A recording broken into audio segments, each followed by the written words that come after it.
Bonjour à tous et bienvenue dans cette nouvelle vidéo de votre podcast Le Pharmapreneur, vidéo dans laquelle je te raconte mon quotidien de pharmacien titulaire au sein de notre pharmacie, la pharmacie du Manoir à Isnoville, mais également je te partage mon expérience, mes retours et mes discussions avec les différents labos, mon quotidien, bref, mes échanges avec mes collègues, avec mes patients, mais également avec certains de mes confrères et notamment ceux qui font partie de mon groupe, les pharmacies satellites des Emmurés et de Pavilly avec Hélène et Max, et puis notre groupe de potes pharmaciens installés en périphérie de notre pharmacie. Bref, je te parle de ma semaine avec ses hauts, ses bas, avec ses activités et ses coups de mou, sans filtre.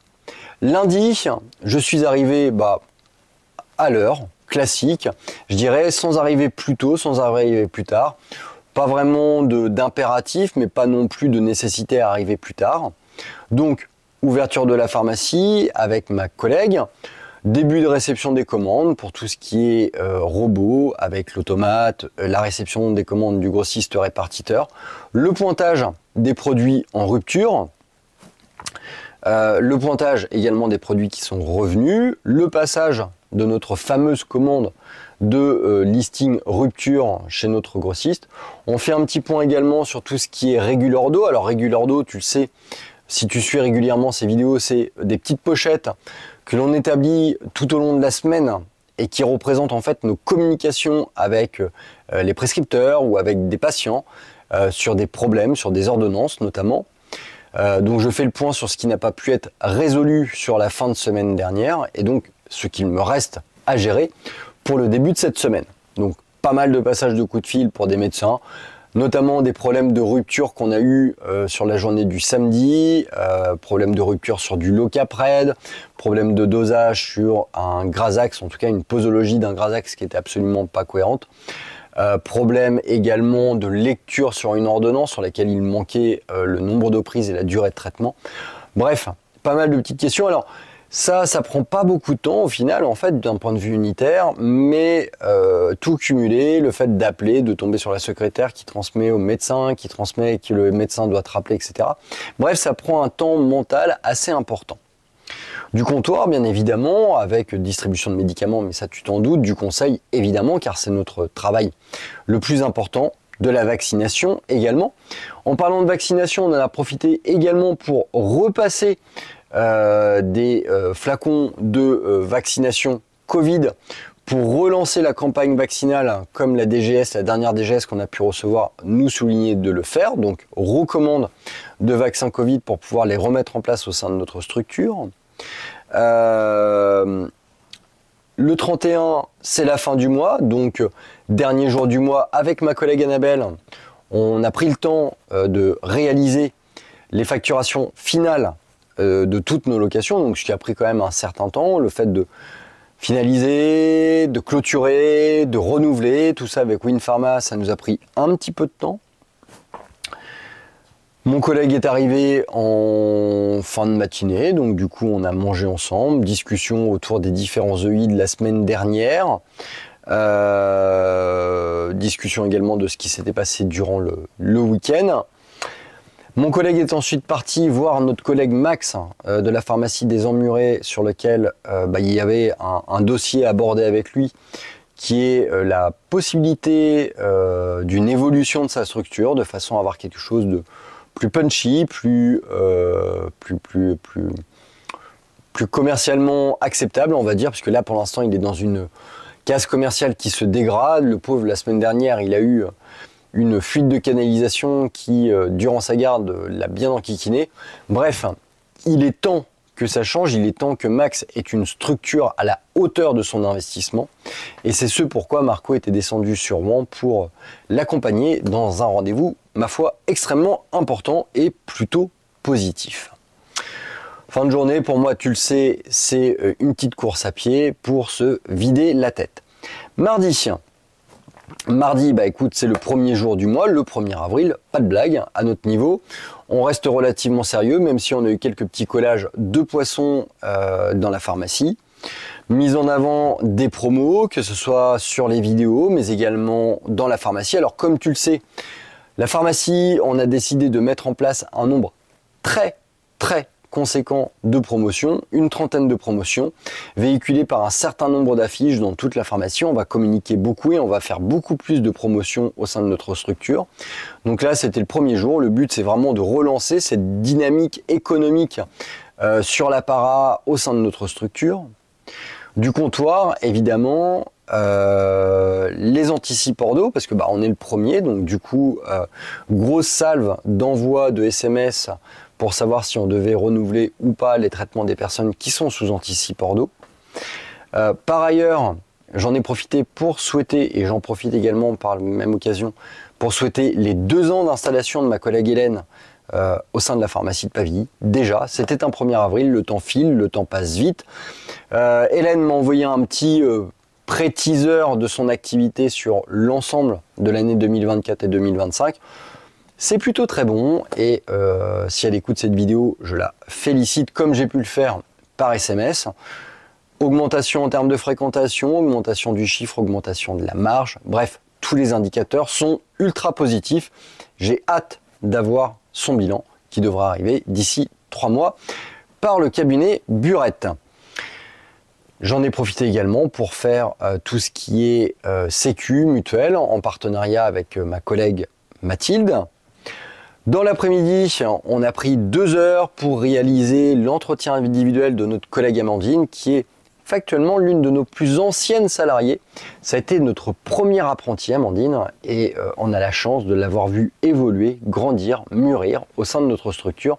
Quasiment 11 ans d'activité au sein de notre structure, en tant qu'étudiante, puis en tant que diplômée. Elle s'épanouit, elle s'élargit, on a discuté formation, on a discuté objectifs, on a discuté aménagement d'horaire. Bref, on a discuté d'un certain nombre de choses dans un cadre tout à fait agréable. Fin de journée classique, du comptoir, de l'administratif, de la logistique, tu t'en doutes. Mercredi, réception des commandes, grossiste, répartiteur, que j'ai pu réaliser avec ma collègue Lou. Lou, c'est cette étudiante que l'on a depuis maintenant 2 semaines et demie au sein de notre structure et qui participe à un certain nombre de projets de logistique au sein de notre pharmacie. À 9h15, j'ai dû m'absenter de la pharmacie pour une cérémonie, pour accompagner une de mes amies, on va dire. Voilà, un moment de recueillement et en famille, entre amis. Voilà, réalisation d'un certain nombre de rétros pour la pharmacie de Pavilly et la pharmacie des Emmurés dans cette journée du mercredi. De la logistique, du comptoir, de l'administratif, des appels à quelques patients pour les solliciter pour venir régler des attentes ou des avances. Également, j'étais dans l'obligation de repasser une commande auprès du laboratoire Freestyle. Alors, je ne sais pas si vous travaillez avec le laboratoire Abbott. Nous, on a un contrat, donc, et sur ce contrat, on avait validé un certain nombre de passages de commandes, et notamment le passage avec du Freestyle Libre 2+. Sauf qu'en fait, en vérité, on se retrouve un petit peu sec au niveau du freestyle libre classique, tout simplement parce que le taux de rotation au niveau des nouvelles ordonnances, il se fait pas aussi vite. Et comme pour délivrer du freestyle 2+, il faut des ordonnances qui précisent très précisément que c'est ce lecteur-là, du moins ce capteur-là qu'il faut, parce que c'est pas le même LPP, parce que c'est un LPP qui est plus cher. Bref. Il a fallu que je repasse une petite commande auprès du laboratoire Abbott. J'en ai profité également pour valider le stage d'un étudiant en seconde, qu'on aura l'occasion d'avoir durant le mois de juin. Voilà, après fin de journée, classique, comptoir, administratif, logistique, bref, relativement peu de choses. Jeudi, comme tu le sais, le jeudi matin, je prends mon temps pour aller courir. Alors là, j'ai un petit peu réduit la pause parce que mon collègue est en commission paritaire avec la sécurité sociale, donc ce qui lui donnera l'occasion d'échanger d'un certain nombre de pratiques que l'on subit malheureusement par certains de nos collègues médecins, notamment sur l'attribution du papier pour l'Ozempic, également des prescriptions non sécurisées sur un certain nombre de produits. Bref, des choses qui nous posent problème et qui seront évoquées, parce que je présume que ce qui nous pose problème n'est pas un cas isolé et que la Sécu doit en avoir conscience, que les pharmaciens essayent de faire de leur mieux, que les médecins parfois aussi ne font pas forcément ce qu'il faut pour nous aider, mais surtout en fait pour leurs patients, et qu'ils mettent finalement en fait le patient dans un espèce d'étau où il y a le médecin qui décide un petit peu de faire ce qu'il veut faire, sans forcément suivre les règles. Le pharmacien, lui, se doit de respecter les règles, sinon il se fait taper dessus.